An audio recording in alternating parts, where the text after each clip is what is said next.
इस्लामाबाद से अहम खबर देंगे आपको। मौलाना फजलुर रहमान की सरबराही में पीडीएम का अहम इजलास इस वक्त जारी है। पीडीएम ने डिप्टी स्पीकर की रूलिंग से मुतालिक अदालती फैसले को मुस्तरद कर दिया। इंसाफ के तकाजे पूरे करने के लिए हमारा फुल कोर्ट का मुतालबा नहीं माना गया। मरियम नवाज की जानिब से कहा गया कि अब हमें नजर सानी में जाना है या खामोश रहना है, फैसला करना होगा। मौलाना फजलुर रहमान ने कहा कि हमें वाज़ेह समत का तयन करना होगा, खेल के सारे किरदारों से मुतालिक भी जानना होगा। मफाहमती पॉलिसी ने पहले दिन से हमें नुकसान पहुंचाया। शाहिद खाकान अब्बासी की जानिब से ये मौक़िफ़ इख्तियार किया गया। उन्होंने ये कहा कि हुकूमत करनी है या इलेक्शन कराना है, फैसला कर लें और डट जाएं। मौलाना फजलुर रहमान ने पीपल्स पार्टी को दोबारा पीडीएम में शामिल होने की दावत दे दी। हुकूमत इत्तेहाद बनने के बाद पीडीएम की जानिब से ये पहली बाज़ाब्ता दावत दी गई। मज़ीद तफसीलात जान लेंगे। यासिर मलिक हमारे साथ मौजूद हैं। यासिर, इजलास का अहवाल बताइएगा और ये भी बताइएगा इजलास के आखिर में मीडिया टॉक होगी?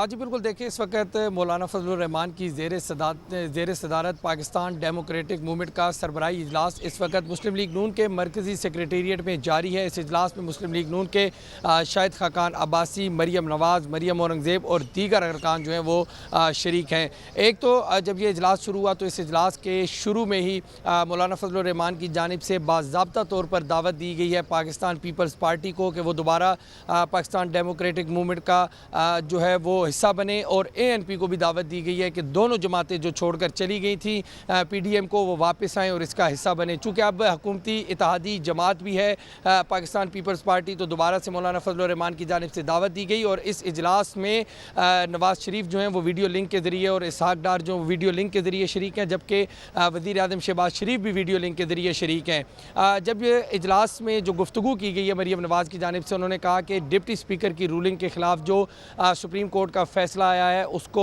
अवाम भी मुस्तरद करते हैं और पीडीएम भी जो है वो मुस्तरद करती है। और इसके साथ साथ उन्होंने कहा कि अब हमें खुलकर सामने आना होगा और तमाम तर बातें जो है वो करना होगी। अवामी राब्ता मुहिम शुरू करने के हवाले से जो है वो बातचीत की गई है। मौलाना फजलुर रहमान ने कहा कि जो किरदार हैं अब उनका जानना बहुत ज़रूरी है कि कौन लोग हैं जो तमाम तर मामले में मैनिपुलेट करते हैं। इसके साथ साथ ये भी कहा गया कि जो शाहिद खाकान अब्बासी हैं उनकी जानिब से कहा गया कि अब हमें ये फैसला करना होगा कि आया हमें अवाम में जाना है या फिर हमें जलसे करने हैं या बर वक्त इंतखाबात जो हैं उनकी तरफ जाना है या इस हुकूमत को मज़ीद आगे चलाना है। जो भी फ़ैसला करना है, लेकिन जो फ़ैसला किया जाए फिर उसके ऊपर हमें डट जाना है, उससे पीछे नहीं हटना। दूसरी जानिब नवाज़ शरीफ की जानिब से ये कहा गया कि एक लाडले की हुकूमत जो है उसको जब हमने हटाया उसको आके, और उस लाडले का जो सारा गंद है वो मुस्लिम लीग नून के हिस्से में डाल दिया गया। और मुस्लिम लीग नून जो है वो उस वक़्त भी तैयार नहीं थी जब यह हुकूमत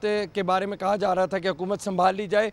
नवाज शरीफ की जानिब से कहा गया कि वो उस वक़्त भी इस बात पर कायल करने के लिए सबको तैयार थे कि 2 महीने के लिए निज़ाम जो है वो संभाला जाए और 2 महीने बाद निगरान सेटअप लाकर तमाम तर ज़िम्मेदारियाँ जो हैं वो निगरान सेटअप को दी जाएँ। लेकिन चूँकि हमारी हुकूमत को मुल्क बचाने के लिए इस हुकूमत को जो है वो आगे मज़ीद बढ़ना पड़ा और यह हुकूमत संभालना पड़ी। तो अब किसी सूरत भी जो है वो आवाम के साथ मिलकर जो है वो फ़ैसले किए जाएंगे और आवाम के बगैर कोई फ़ैसला नहीं किया जाएगा। दूसरी जानिब अवामी राब्ता मुहिम शुरू करने के हवाले से बात की गई, जिसमें कहा गया कि सुप्रीम कोर्ट का जो फ़ैसला है उसके हवाले से जो है अवाम को भी आगाह किया जाए और अवाम को बताया जाए कि यह फ़ैसला किस तरह से गलत है और लीगल टीम के साथ भी मशावरत की जाए। मरियम नवाज़ की जानिब से ये भी कहा गया कि आइनी और कानूनी हमारा हक था कि फुल कोर्ट बेंच जो है वो बनाया जाए और फुल कोर्ट बेंच जो है वो इस फैसले को इस हुकूमत का मुस्तकबिल क्या होगा, इससे मुतालिक अहम फैसला मुतवक्के है। बहुत शुक्रिया यासिर, आपने अपडेट किया।